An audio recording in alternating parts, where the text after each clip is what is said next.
네, 경제부 서영민 기자와 조금 더 들어가 보겠습니다.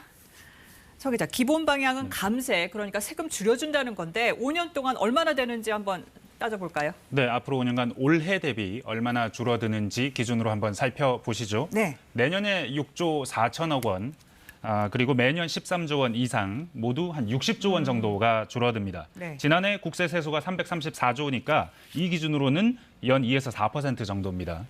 상당히 큰 감세인데 대통령 공약이기도 하고 법인세 줄여서 기업이 투자를 더하게 하면 성장이 일어난다. 전형적인 시장주의 경제 철학이 담겨 있습니다. 네. 문제는 정말 그런 일이 일어나겠느냐 하는 걱정이겠죠. 네.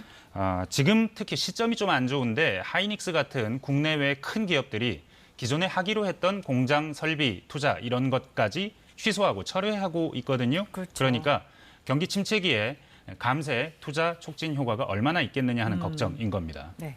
이제 규모는 그렇고 좀 더 들여다보면 이제 법인세, 종부세, 소득세까지 범위도 꽤 넓어요. 사실은 소득세는 애초에 계획엔 없었습니다. 근데 법인세, 종부세 너무 부자 감세다라는 비판이 있는 데다가 지금 물가가 너무 높아서 고통받고 있으니 네. 부자 말고 유리지갑 생각도 좀 해달라는 목소리가 커졌고요.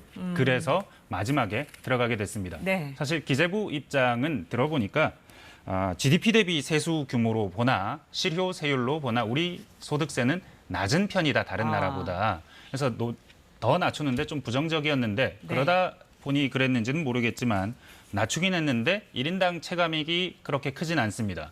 그럼에도 정부의 세수 감소분은 5년간 15조나 되고요. 네.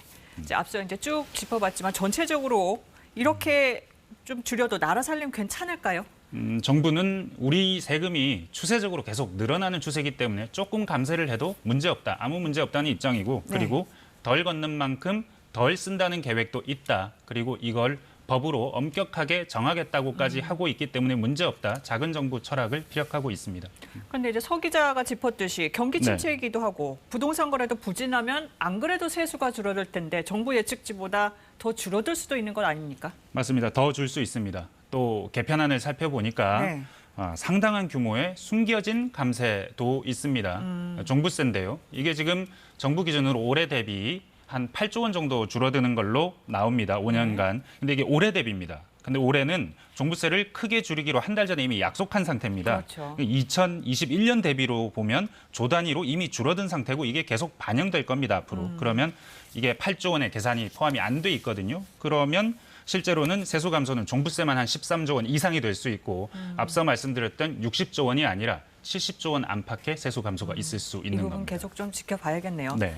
그리고 오늘 민주당에서는 이제 당장 부자 감세라고 경계를 했습니다. 특히 어떤 부분에서 좀 우려가 나올까요? 소득세에 대해서는 큰 의견이 없었고요. 법인세는 대기업 법인세 깎아주는 것 안 된다는 입장이었던 것 같고 종부세의 경우에는 다주택자에 대한 중과 제도를 폐지하는 건 문제다. 특히 3주택자에 대한 세금을 너무 많이 깎아준다. 이런 건 안 된다라는 입장입니다. 네.